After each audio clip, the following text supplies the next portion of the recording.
어제 총리의 김민석, 국정원장의 이종석을 지명했습니다. 저는 이 인사 라인을 보고 이 사람이 작정하고 반미 친중을 하는구나. 하나하나 한번 조목조목 보겠습니다. 김민석은 이재명 체제에서 고속 승진했죠. 최고위원으로 올라오고 항상 이재명 옆에 있고. 근데 이 김민석의 이력을 보면은 서울대에서 학생운동을 했습니다. 그 다음에 미 문화원 농성 사건으로 인해서 명년 징역형을 살았던 사람이죠. 그 다음에 하버드에서 케네디 행정대학원에서 석사했습니다. 하버드 대학교는 명망 있는 학교죠, 당연히. 근데 하버드의 케네디 행정대학원을 나온 전 세계 인재들이 있지만 하버드대의 케네디 행정대학원은 중국 공산당의 당교라 불리는 곳입니다. 그 다음에 20대 후반에 김대중 퀴즈로 국회의원 출마했다가 낙선을 하고 그 다음에 15대 16대 국회의원에 당선이 되어서 무려 30 초반에 90년대 중반에 국회에 입성을 한 케이스죠. 그리고 정치 자금을 불법으로 수술해서 몇 억을 받았어요. 7억인가 받았습니다. 후원 회장과 대학 동창으로부터 7억 2천만 원을 불법 정치 자금을 받았다. 그래서 의원직 박탈. 그 뒤에 제하에서 헤매다가 칭화대학교에서 공부를 한 적이 있습니다. 법학.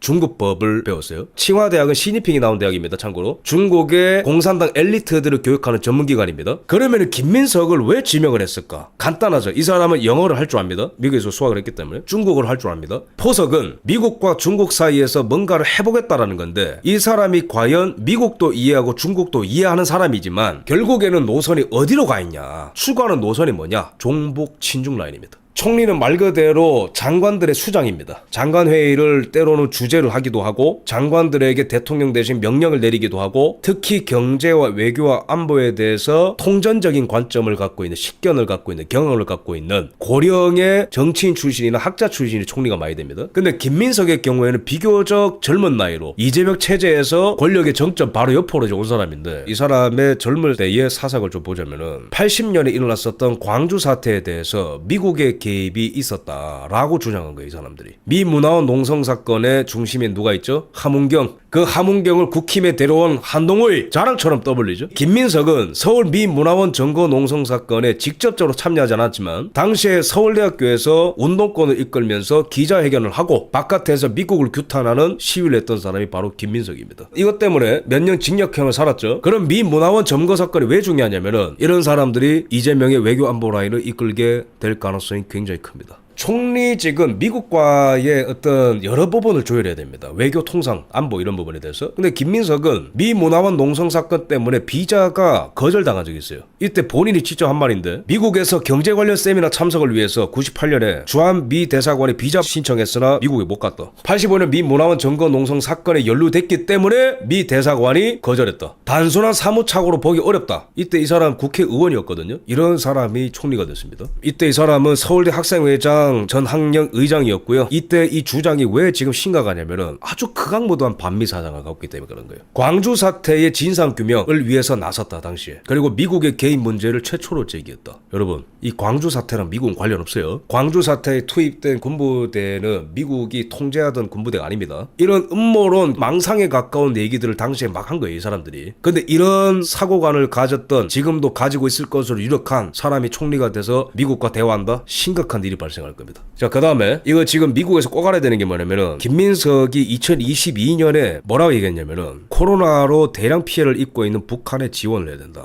느낌 살벌하죠, 그죠? 코로나로 인해서 북한 주민들이 인명피해를 입는 거는 대단히 안타까운 일이지만 그거를 대한민국 국가 차원에서 지원해 주잖아요. 그럼 김정은이가 그걸 주민들이 있었을까? 그거를 해외에 빼돌려서 달러로 바꿔서 지가 처먹겠지. 그래서 북한한테는 대북 지원하면 안 돼요. 다 자기가 쓰니까. 게다가 김민석을 왜 위험하냐면은 임종석보다도 근본주의자예요. 이게 무슨 말이냐면은 작년에 김정은이가 통일하기 싫다고 얘기했잖아요. 왜? 김일성, 김정일 때는 하도 세뇌를 빡세게 시켜가지고 그때는 미디어가 많이 안 들어갔으니까 한국 문화를 거의 접하지 못했거든요. 근데 김정은 시대는 특히 MZ세대가 여러 루트를 통해서 한국의 문화와 영화와 서구 문물을 접하기 때문에 한국이랑 통일하자라고 하는 김정은의 말이 대한민국 밑으로 들어가는 게 낫다라고 인식이 되는 거예요. 그러니까 대정은이가 그걸 못 버티고 작년에 통일 안 하겠다라고 적대적인 두 국가 공존론을 꺼냈단 말이에요. 이때. 근데 임종석이가 김정은의 말대로 두 국가로 가자. 기존의 통일 운동을 하자고 수십 년간 짓거렸었던 본인의 통일론을 깨면서까지 무리수를 뒀단 말이야, 임종석이가. 근데 당시에 김민석은 뭐라 얘기했냐면은 북한의 적대적 두 국가로는 비판되어야 된다. 김대중이었다면 이런 말을 하지 않았을 거다. 라면서 설익은 발상이라면서 비판했습니다. 김일성, 김정일식으로 평화 통일해야 된다. 임종석보다 더 근본주의적 사고를 갖고 있는 거예요. 왜 이럴까요? 가족을 보면 알 수 있습니다.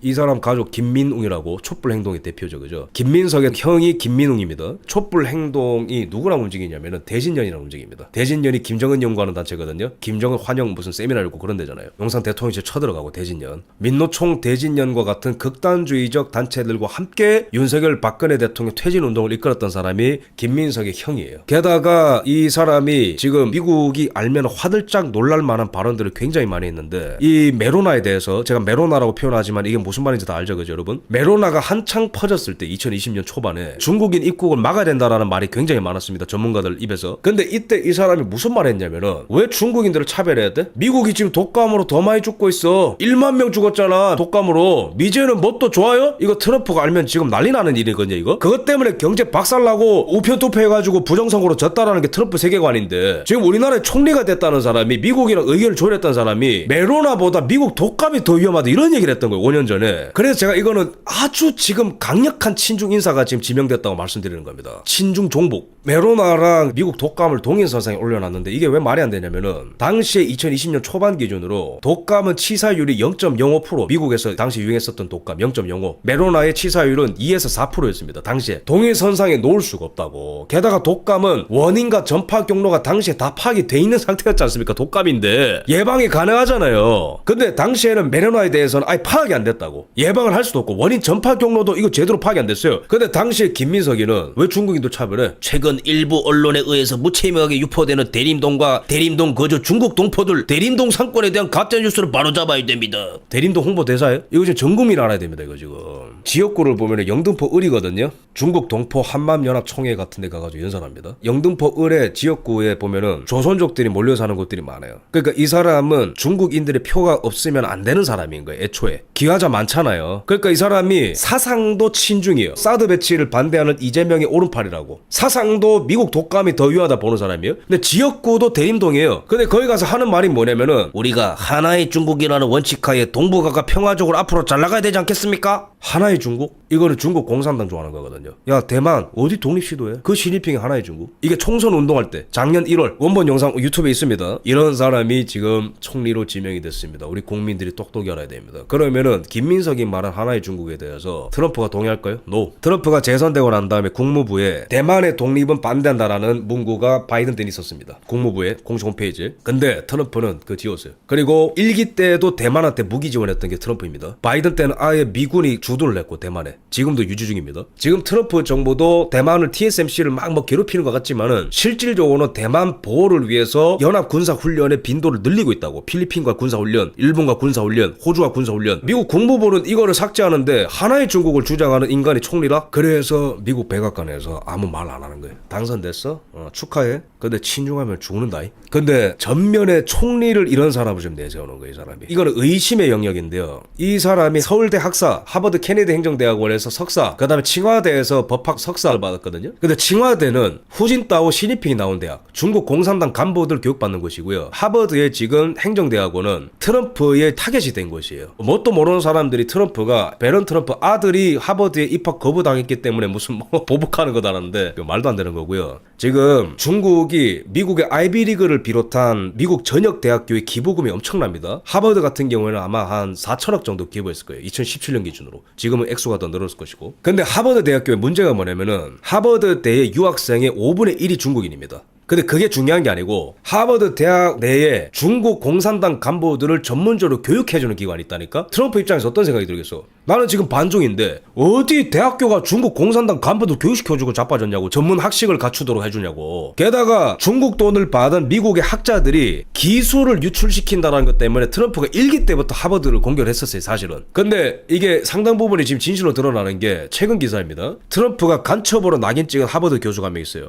근데 이 사람이 FBI FBI 수사를 받다가 중국으로 그냥 도망갔습니다. 어디? 칭화대로. 자 보면은 트럼프가 1기 때 만든 중국 스파이 금지법 격인 차이나 이니셔티브 캠페인을 통해서 유죄 판결을 받았던 저명한 미국인 나노기술 연구자가 결국에 중국 대학에 합류했다. 생물학과 의학 분야에서 나노기술을 연구하는 찰스 리버 교수가 간첩 혐의로 수사를 받다가 중국 칭화대로 그냥 가버린 거죠. 하버드 대학교 화학과 전임 교수였다. 세계적 권위자로 분류된다. 그러나 FBI 수사를 받고 있었다. 중국의 해외 인재 유치 프로그램이 천인 계획 그리고 우한 이공대와 관계를 허위로 진술하고 관련 수입을 세금 신고해서 누락했다. 이거 심각한 겁니다. 중국 돈 받았는데 뺐다라는 거예요. 우한 이공대와의 관계를 허위로 진술했다. 의미심장합니다. 그래서 2년간의 보호관찰 처분을 받았다. 간단히 말해서 중국 간첩 의혹을 받고 유죄가 인정됐다는 뜻이에요. 미국에서. 근데 이 사람이 더 이상 미국에 있기 힘드니까 칭화대로 그냥 가버렸다는 거예요. 중국의 무기로 평가받습니다. 칭화대는. 왠지 아십니까? 시진핑 후진타오가 졸업할 만큼 중국 공산당 간부들을 교육시키는 것이고 미국의 기술을 따라잡기 위한 최첨단 기술을 집약적으로 연구하는 것이 칭화대이기 때문에 중국의 무기로 평가받는 것이 칭화대. 거기서 중국 법을 전공하고 있다고. 이 김민석이가. 미국 입장에서는 굉장히 의심스럽게 보겠죠? 너 뭐야? 이런 식으로 계속 볼 겁니다. 중국 공산당은 하버드 케네디 스쿨을 최고 해외 당교로 부릅니다. 하버드 대학 도대체 뭘 했길래 이런 평가를 받는 걸까요? 자, 여기서 오해하지 마십시오. 하버드 대학 전체가 중국인이란 아닙니다. 하버드 대학을 모욕할 의사가 전 없습니다. 다만 하버드 대학에 중국 자본이 너무 많이 들어가고 있고 중국 간부들을 교육시키는 프로그램이 활성화되고 있고 그 부분을 트럼프가 염려하고 있기 때문에 하버드 대학이 지나치게 친중화되는 거를 지금 제동을 걸고 있는 거예요. 배런 트럼프가 입학 거부됐기 때문에 그런 게 아니고 언론인들 제발 정신 좀 차리십시오. 제발. 중국의 상하이 옵저버의 평가에 따르면은 중국 공산당의 해외 당교를 순위로 매긴다면 1위는 하버드대 케네디 행정대학원 김민성이 나온 데입니다. 하버드대 교육을 마친 당 관료들은 고위직으로 오르고 일부는 최고 엘리트 기구인 정치국위원으로 임명된다. 하버드는 80년대부터 중국 학생을 받았다. 98년 시작한 한 프로그램은 매년 20명가량의 중국 고위 관료에게 장학금과 행정교육을 제공한다. 그러니까 트럼프 입장에서 열받는 거죠. 야, 중국 공산당이 기축통화에 지금 도전하고 있고 1대1로 하고 있고 남중국해에서 전쟁 일으키려고 하고 뒤에서 자유국가들의 선거 개입을 시도를 하고 화해를 통해 가지고 전 세계 정보를 감시하는데 그 중국 공산당을 관리하는 인간들을 어떻게 하버드대에서 장학금을 줘가면서 교육시킬 수 있냐? 여기서 제가 의심이 가는 거는 김민석의 행적에 대해서 한번 제대로 파볼 필요가 있다. 우리 언론인들이. 과연 이 사람이 케네디 경영대학원에서 어떤 인맥을 쌓고 왔을까? 이 사람이 칭화대에 가가지고 어떤 중국 인맥을 획득하고 왔을까? 그걸 우리가 파봐야 된다는 거예요 지금. 장쩌민 전 국가주석의 외손자 알빈 장도 하버드 케네디 대학원 하버드 출신. 보시라이 후진타오한테 대들었다가 나락간 보시라이 아들 보고고는 하버드 케네디 스쿨에서 석사를 했고 뭐 이런 얘기가 나오는데 중국 공산당의 네로라는 자제들은 여기서 다 공부를 했다는 거죠. 김민성이 여기서 도대체 뭘 했을까? 아니 이런 말 하는 게 정상이 아니잖아요 여러분. 하버드 대학교가 지금 심각한 인권 문제를 좀 위반하고 있는 게 뭐냐면은 신장자치구의 준군사 조직인 신장생산건설병단이 신장 위구르인가 다른 무슬림 소수민족에 대해서 인권 침해 의혹으로 미국 정부의 제재 대상이 된 2020년 이후로도 이 조직 소속 인사들이 이 대학에서 공공보건 관련 연수교육을 받을 수 있도록 허용했다. 그러니까 위구르 지역에서 인권을 유린하는 단체들도 교육을 받을 수 있도록 하버드대가 허용을 하고 있다. 왜 그럴까요? 중국에 돈이 흘러가기 때문에. 간단합니다. 자, 그 다음에 이종석 국정원장을 짧게 한번 보겠습니다. 이종석 국정원장이 지금 지명됐는데 이 사람은 32대 통일부 장관이죠. 그죠? 이 사람이 DJ의 햇볕 정책의 설계자다라고 평가받는 사람입니다. 제가 이 사람을 보면서 염려가 되는 부분이 있는 게 뭐냐면은 강력한 힘만이 평화보장이 아니다. 대화 채널조차 없는 안보가 세상에 어디 있냐. 이 사람의 세계관이 뭐냐면은 퍼줘.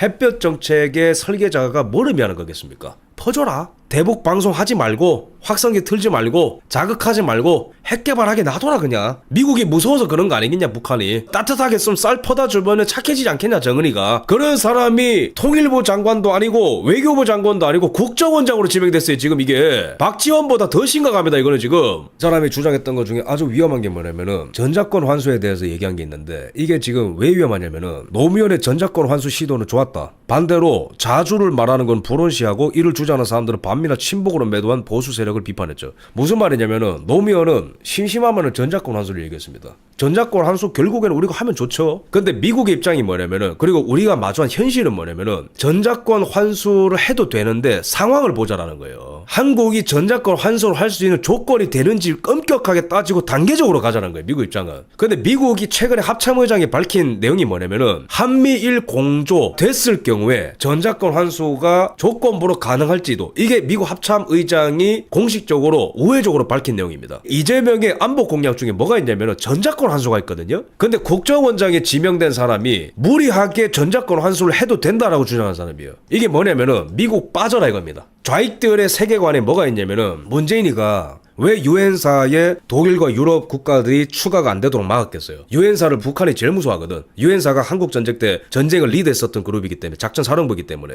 근데 동시에 전자권 환수를 좌파들이 왜 원하냐면은 유엔사를 해체한 다음에 미국이 나간 다음에 전자권을 우리가 갖겠다. 그게 무슨 말이죠? 북한과 중국이 미국 없는 상태에서 한국을 유린하도록 내버려 두겠다는 겁니다.